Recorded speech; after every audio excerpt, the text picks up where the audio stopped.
Bengaluru Ullal bank കവർച്ചാ കേസിലെ തെളിവെടുപ്പിനിടെ രക്ഷപ്പെടാൻ ശ്രമിച്ച പ്രതിയെ പോലീസ് വെടിവെച്ച് വീഴ്ത്തി. പ്രതി കണ്ണൻ മണി സമീപത്ത് കിടന്ന ബിയർ കുപ്പി പൊട്ടിച്ച് പോലീസിനെ കുത്തിയ ശേഷം രക്ഷപ്പെടാൻ ശ്രമിക്കുമ്പോഴായിരുന്നു പോലീസിന്റെ അറ്റകൈ പ്രയോഗം. കെ.ബി. ശ്രീധരൻ വിവരങ്ങളുമായിട്ട്. ശ്രീധരൻ, ഇത് എപ്പോഴാണ് സംഭവിച്ചത്? ഇയാളെ പിന്നീട് ആശുപത്രിയിലേക്ക് കൊണ്ടുപോയോ? എങ്ങനെയായിരുന്നു ഇയാളുടെ രക്ഷപ്പെടൽ ശ്രമം, ഒപ്പം വെടിവെപ്പിലേക്ക് പോയത്? 4:30 കൂടിയാണ് ഇയാളെ ഈ സംഭവം നടന്ന പ്രദേശത്തേക്ക് തെളിവെടുപ്പിന് വേണ്ടി കൊണ്ടുവന്നത്. ഈ സമയത്ത് ഇയാൾ അവിടെ കിടന്നിരുന്ന ഒരു ബിയർ ബോട്ടിൽ പൊട്ടിച്ച് പോലീസിന് നേരെ പാഞ്ഞെടുത്തു. ഏതായാലും നിരവധി പോലീസുകാർ അവിടെ ഉണ്ടായിരുന്നു. പക്ഷേ ആ പോലീസ് വലയം ഭേദിച്ച് ഇയാൾ 2 പോലീസുകാരെ കുത്തുകയാണ്. അവരെ കൈക്കാണ് കുത്തേറ്റത്.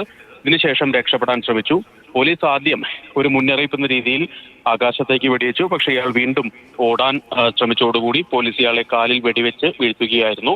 ഇന്നലെയാണ് ഈ 3 പേരെ, കേസിന്റെ പ്രതികളായിട്ടുള്ള 3 പേരെ തിരുനെൽവേലിയിൽ നിന്ന് പോലീസ് പിടികൂടിയത്. അതിൽ മുഖ്യ സൂത്രധാരനുള്ള ഒരാളാണ് ഈ കണ്ണൻ മണി എന്ന് പറയുന്ന ഈ വ്യക്തി. മുംബൈ ഡോംബിവില്ലി സ്വദേശിയാണ് ഇയാൾ.